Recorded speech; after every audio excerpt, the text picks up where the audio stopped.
নমস্কার ফ্রেন্ডস, আমরা যারা অপশান বায়ার আমরা অনেক কিছু ইন্ডিকেটর ব্যবহার করি। সেই ইন্ডিকেটর আমাদের 100% কখনো সঠিক কাজ করে না। 100% বলাটাই ভুল, 60%ও কাজ করে না। কিন্তু আজ আমি আপনাদেরকে সোজা সরল ভাষায় অপশান অর্থাৎ ব্যাংক নিফটি কোনখানে বাই করব, কোনখানে স্টপ লস, কোনখান পর্যন্ত টার্গেট, সমস্ত কিছু আমি এই ভিডিওতে আপনাদেরকে আজকে দেখাবো খুবই সিম্পল ভাষায়। কারণ হচ্ছে আমরা যারা অপশান বাই করি তারা অনেক কিছু ভুল করে থাকি, তার জন্য কিন্তু আমাদের স্টপ লস হিট করি। যারা প্রো ট্রেডার তারা কিন্তু কোনো ইন্ডিকেটর ব্যবহার করে না। তাই আজ আমি আপনাদেরকে একদমই সহজা ভাষায় আপনারা কোনখানে ব্যাংক নিফটিকে বাই করবেন সেই বিষয়টাকে আপনাদের একবারে বোঝাবো সিম্পলভাবে। তার জন্য কি করতে হবে, আমরা এনএসসি সাইটে যাব। এনএসসি সাইটে যাওয়ার পর ওখানে ব্যাংক নিফটি অপশান চেনটাকে ওপেন করব। Bank Nifty option chain open করব কখন, প্রি মার্কেট হয়ে যাওয়ার পর, অর্থাৎ 9টা 10 আমরা অপশান চেন ওপেন করলাম। ওপেন করার পর প্রথমে আমরা দেখব যে ব্যাংক নিফটি প্রত্যেক দিন কতটা পরিমাণে মুভমেন্ট নেয়। আমরা মুভমেন্ট একটা 500 পয়েন্ট মুভমেন্ট ধরতে পারি। তাহলে যদি 500 পয়েন্ট মুভমেন্ট ধরি তাহলে আমরা এখান থেকে 1 2 3 4 5 অর্থাৎ 48,500 পর্যন্ত আমরা এভাবে একটা ড্র করলাম। সেম নিচের দিকেও 5 পয়েন্ট আমরা নেব, 5টা কলাম নেব, 1 2 3 4 5 49,400। এই কলমটা নেওয়ার পর আমরা টোটালি কোনো কিছু জিনিসকে দেখবো না। আমরা যেটা দেখবো সেটা হচ্ছে ওআই। আমরা দেখবো দুটো জিনিস, একটা হচ্ছে ওআই আর একটা হচ্ছে চেঞ্জিং ওআই। চেঞ্জিং ওআইটা কি বিষয় সে বিষয়টাকে আপনাদের বলি। মার্কেটের বর্তমান ইন্টারডেতে কিভাবে কাজ করবে তার সেটা কিন্তু সঠিকভাবে জানার জন্য এই চেঞ্জিং ওআইটাই কিন্তু আমাদের বিশাল বরদান। আমরা যেটা প্রথম আজকে শিখবো সেটা হচ্ছে ওআইটাকে প্রথমে দেখবো। সেই ওআইতে গিয়ে আমরা দেখব যে এটা হচ্ছে কল সাইট, এটা হচ্ছে পুট সাইট। আমরা দেখব ওআইতে সব থেকে বড় নাম্বার কোনটা আছে। আমরা এই 5টা কলামের ভিতরে 1 2 3 4 5টা কলামের ভিতরে একটা বড় নাম্বার দেখতে পেলাম, সেটা হচ্ছে 1,08,817। তারপরে 29,000, 46,000, 46,000, 34,000 এরকম আছে। ঠিক এ পোর্শনে দেখবো 1,08,000-এর কাছে এখানে কি আছে, 20,626। এর নিচে তেমন কোনো বড় পোর্শন নেই। যদি আমরা নিচের দিকেও দেখি, নিচের দিকে দেখতে গেলে এখানে দেখতে পাবো 1,08,808। এছাড়া তারপরে আছে 65,075। এইটা হচ্ছে এর নিচে বড় সংখ্যা, এটাই 65,075। সেম এ সাইটে যদি দেখি, এ সাইটে 1,08,000-এর সোজা আছে 98,176, অর্থাৎ 98,176 থেকে এ অনেকটা বড়। অর্থাৎ আমরা এই দুটো লাইন আমরা কি করব, আমরা চার্টে গিয়ে প্রথমে লাইন একটা ড্র করব। চার্টে গেলাম, প্রথমে কোথায় করব 48,500।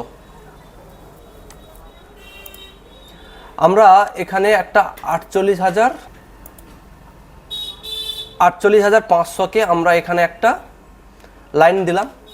এর পরের বড় সংখ্যাটা কত আছে, এর পরের বড় সংখ্যা আছে 1,08,008, ওটা হচ্ছে 49,000। সেখানেও আমরা 49,000, ওখানেও আমরা কি করব 49,000-এর কাছে একটা লাইন ড্র করব।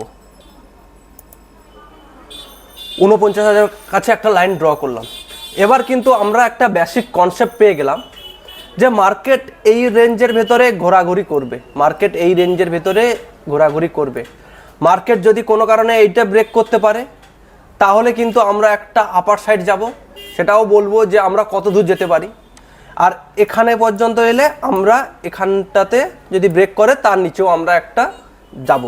কিন্তু মূল মার্কেট কিন্তু এই 500 পয়েন্ট কিন্তু রেঞ্জের উপরে কিন্তু মার্কেট আমরা পরবর্তী দিন অর্থাৎ সোমবার কিন্তু আমরা দেখতে পাবো। এবার আমরা কি করব, কি করে আমরা এখানটাতে বাই করব। মার্কেট যখনই এর ভেতরে মার্কেট কিন্তু চলছে, অতএব আমরা কিন্তু এখানে কোনো কাজ করব না। মার্কেট যদি এখান পর্যন্ত আসে, এখানে এলেই আমরা এখানে কিন্তু পুট বাই করব।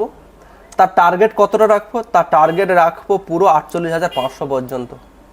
কারণ কি, মার্কেট এর ভিতরে কোনো বড় পয়েন্ট নেই। অপশান চেনে আমরা যেটা দেখতে পেলাম যে 49,000 আগে কোনো বড় পয়েন্ট আছে?